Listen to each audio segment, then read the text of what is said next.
I'm talking about Cradle Cap today, and I don't have a baby. My baby's 17 now, so I've now got Pickles.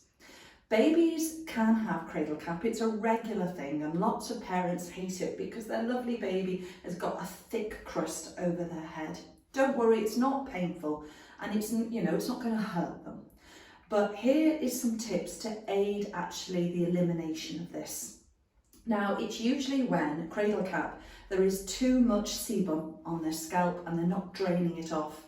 And often you'll find that when a baby has had Cradle Cap, they grow up and they actually really suffer with dandruff. So there's lots of homeopathic remedies dependent upon how your child is. There's calc carb, there's mesoreum, but tissue salts and this other process anyone can do from home, and it just aids recovery. So Pickles is my baby.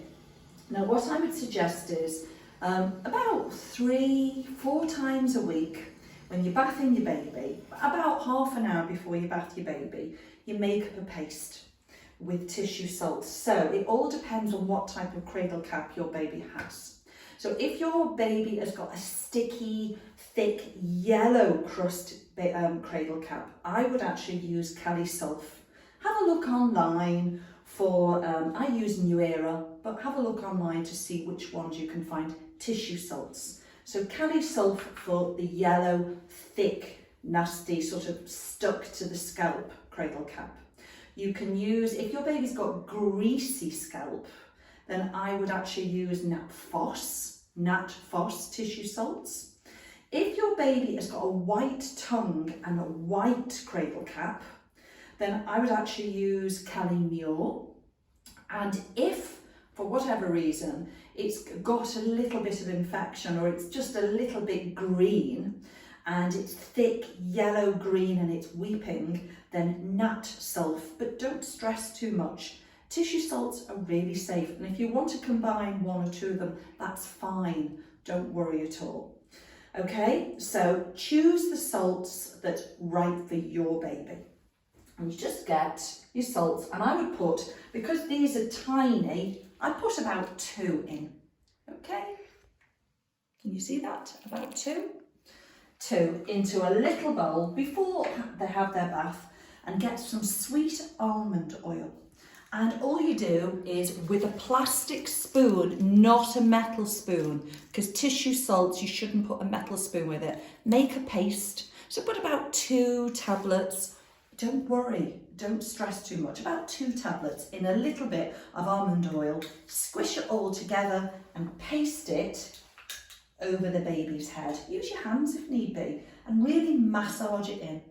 Leave it on their hair for about, 15 minutes, 30 minutes. Let them kick on the floor without their nappy on. It's really good to have your nappy off, especially if they're prone to nappy rash.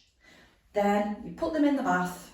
It's really important, no bubble bath. Babies don't need it. Soap, use a natural glycerin one. No nice scented ones because they're perfumes and we don't want those on our baby.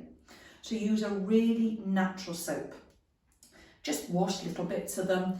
And then when it comes to the head, a natural shampoo. I would actually use Weleda, W-E-L-D-A. Weleda do lovely baby products, so a calendula one. So wash all of the tissue salts off, wash the hair in that really good natural shampoo. And when you're finished, have a little jug of water, plain old water, okay? And I like calendula tincture. You can find it online anywhere, okay? Calendula tincture. And put in, I don't know, about, 10, 12 drops into a little jug like that. And when you wash their baby's head, just rinse their hair with the calendula tincture when it's diluted. Just gently pat it dry. And you'll find that this will really aid recovery. Use homeopathy as well, but start with this. Tissue salts are an easy thing to do. Good luck.